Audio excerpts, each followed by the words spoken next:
It's not too bad out here. It's really beautiful. And it's really funny because being out here and completely surrounded by trees and greenery really makes me feel like I am kind of realigned with what I want to do.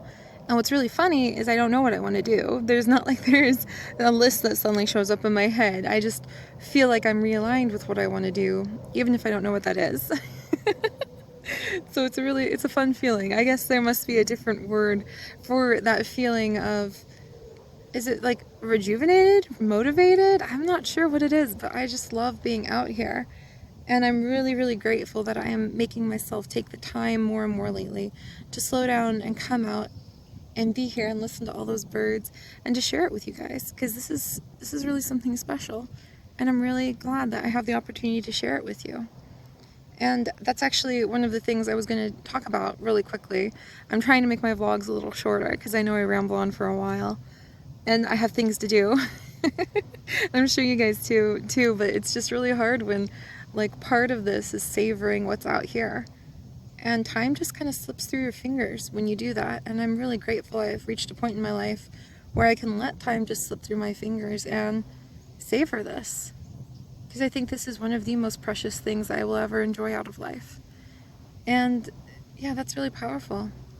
But my thought for the day I was going to share with you guys, to try to be concise and awesome, is that I was thinking today how beautiful it is that there's no right way to live. There are, like, my philosopher boyfriend would disagree with me, but I don't mean like ethically right. I mean everybody has different stories. And everybody's story is going to be different. And I think about like all those people, say with like a diet, for example, who will scream and shout and argue and go red in the face with each other over the proper way to eat and the proper way to diet. And the thing is, everybody, well, their bodies are all different, and your body will react differently to certain things that other people's will put up with, and it's all different. And so I was thinking about that actually while making my oatmeal this morning, how everybody's story is going to be different.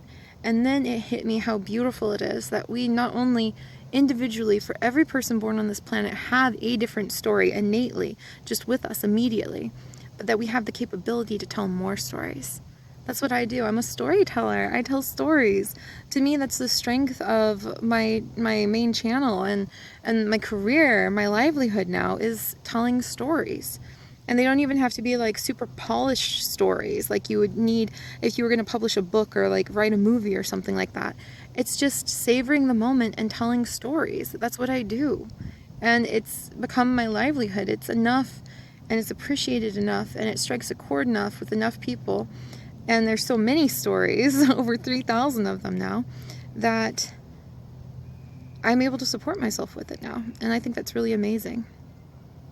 So it hit me how amazing it is that we all innately have our own story, but then we have the capability to tell hundreds of thousands of stories. Each and every person does. And like I said, I'm over like 3,000 stories on my main channel now, and I just plan on having more and more and more. And everything I see now just feels like it has this beauty to it, a story to it. And it's almost like looking up into space, I guess, and seeing the infinity of stars and the infinity of just the way space goes on and on and on.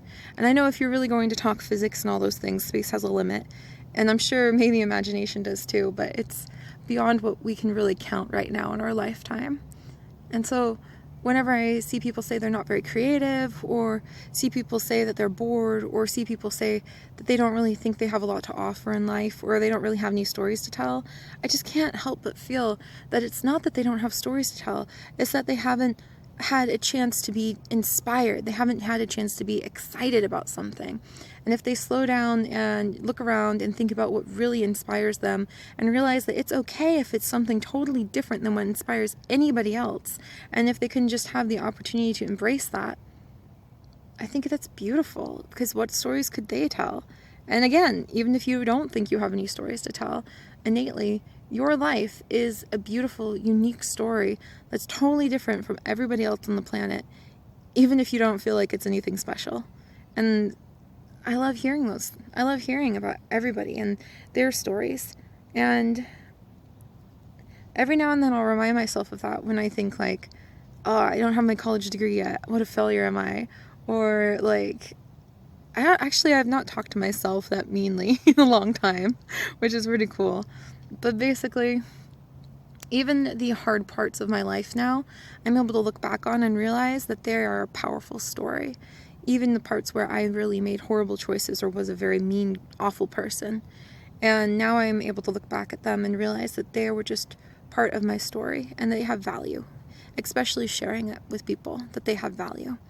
So as time goes on, I hope I can like find the way to put together the words of being able to tell the harder parts of my story to you guys, because I'm hoping that the value of them is hopefully to teach other people. So hopefully those things can be avoided by you guys, or if they weren't, if you were like me and you were in some pretty awful situations, at least you can look back and know you weren't alone. And that's always really helped me. So yeah, there's my thoughts on the beauty of our ability to tell stories. And I hope you guys are willing to just open up the thought to yourself that you could tell stories too. So there we go. All right. Seri's babbling by the lake. And I do have a lot of stories to go back and tell back at home. So I'm going to wrap it up by walking around the lake and enjoying this. And then tomorrow, if I manage to get the time, I really want to talk to you guys about some goals I have for trying to get things done in my personal life.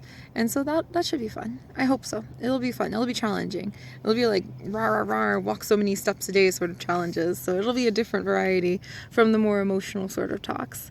But I still think it'll be fun to share with you guys because everything's a story, you know? All right. Let's go see if we find anything else, yeah?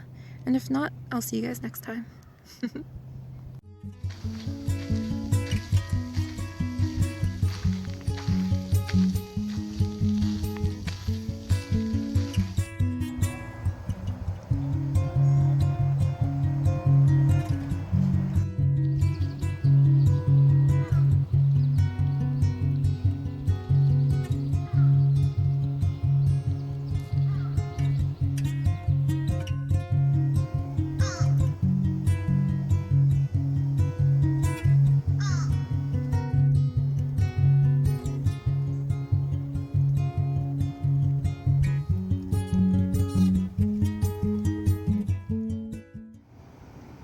The anhinga pirates are on the move.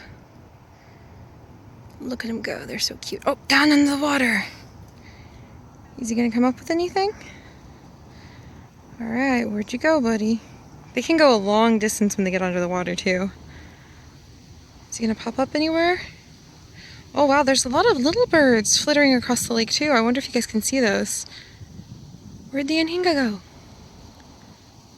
Huh, oh, is that you? Is that you? And down you go again. Oh, he got a fish. Did you guys see that? It was really far away, but I'm pretty sure he got a fish. That is so awesome. You go, little fisher bird. You catch your fish.